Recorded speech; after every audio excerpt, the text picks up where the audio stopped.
Ilir Ali Mehmeti është mjek. Ai është bërë i njohur për opinionin shqiptar gjatë kohës së pandemisë, sepse hidhte her pas here në Facebook materiale të botuara nga Organizata Botërore e Shëndetësisë që i përkthente paraprakisht në shqip. Vetëm kaq. Më pas mjeku Ali Mehmeti nisi të shfaqej gjithmonë më shpesh në banaqe televizive për tema që flisnin për shëndetësinë, nga ku nisi të krijonte imazhin e një djalit të ri me ambicie në politik. Nuk mbahet mend për ndonjë debat të fituar, por thjesht për stilin e qetë dhe të folurën, pak prej tironësit të vjetër. Ilir Ali Mehmeti, kur ju prezentua publikut, nuk ishte njeri i panjohur për liderin Berisha. Prindrit e Ali Mehmetit janë miq të ngushtë të familjes Berisha, ndaj promovimi për të nuk ishte i vështirë. Kështu vazhdoi derisa në prag të garës për Bashkinë Tiranë u votua nga antarësia e Partisë Demokratike dhe u nxor kandidat. Nga kjo garë, zoti Ali Mehmeti u tërhoq me një vendimmarrje personale pa pyetur për ata që e votuan. Kjo ishte hera e parë që zoti Ali Mehmeti i la me gisht në gojë votuesit e tij. Herën e dytë, ai u hodh në garën e listave të hapura nga Berisha. Është kjo gara që ka mbaruar, por që po tentohet të mbahet gjallë akoma sot, edhe nga Ali Mehmeti në banaqe televizive. Në të gjithë këto ditë kemi dëgjuar nga Ali Mehmeti për vjedhje votash ndaj tij dhe për të drejtat që atij janë mohuar nga Komisioni Qendror i Zgjedhjeve dhe Kolegji Zgjedhor. Dje patëm fatin që Ali Mehmeti të nxirrte më në fund në publik një nga rastet e trumbetuara fort prej tij të vjedhjes së votave personale. Dhe vetëm ai rast mund të mjaftoj për të zbuluar diçka nga karakteri i zotit Ali Mehmeti. Deri në momentin kur u detyrua të nxirrte provat, Ali Mehmeti kishte folur për to si të siguruara nga pamjet filmike që ai apo ekipi i tij kishin siguruar nga shqyrtimi i pamjeve filmike të kamerave të procesit të votimit. I paraqiste ato që kishte zbuluar, por që Komisioni Qendror i Zgjedhjeve dhe Kolegji nuk donin t'i zbulonin, si vjedhjet e grupeve të numërimit. Të ca njerëzve aty poshtë, sa Ali Mehmeti është lart,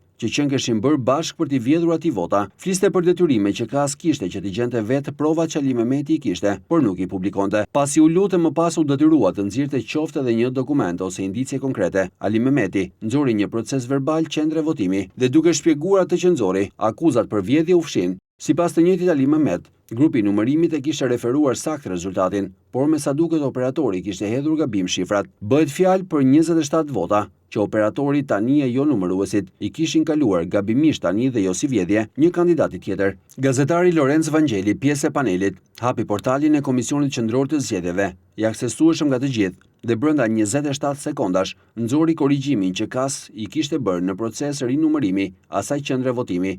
27 votat ishin kthyer zotit Ali Mehmeti. Ali Mehmeti pra bredh banak më banak duke akuzuar për vjedhje numëruesit e Partisë Demokratike, KQZ-n, Kolegjin Zgjedhor, cili ndoj që sapo i ka mësuar emrin dhe të tjerë që nuk u a di as emrin dhe nuk ka 27 sekonda kohë për të verifikuar në një portal publik fatin e 27 votave të vjedhura nëpërmjet gabimit njerëzor. Ali Mehmeti dje ja gjetën live 27 vota nga ato që ja kishin vjedhur numëruesit e Partisë Demokratike. Ai vetë as që e dinte ekzistencën dhe përdorimin e portalit të Komisionit Qendror të Zgjedhjeve dhe kjo tregon se sa i interesuar është kandidati Ali Mehmeti për fatin e votave të tij. U desh banaku i një televizioni që 27 vota të gjendeshin për 27 sekonda. Në fund, mbetet gënjeshtra dhe akuza kundër numëruesve të Partisë Demokratike, të cilët Ali Mehmeti akuzoi paturp dhe pas tyre akuzoi edhe kas se po përpiqet t'i mbrojë. Mes një kandidati që gënjen dhe akuzon njerëz të Partisë Demokratike, ne mbetemi në anën e demokratëve. Ali Mehmeti pas 2 herëve që i ka gënyer dhe më pas edhe akuzuar si hajdut, është i ftuar ta provojë edhe herën e tretë. Nuk i dihet, mbase e votojnë prap.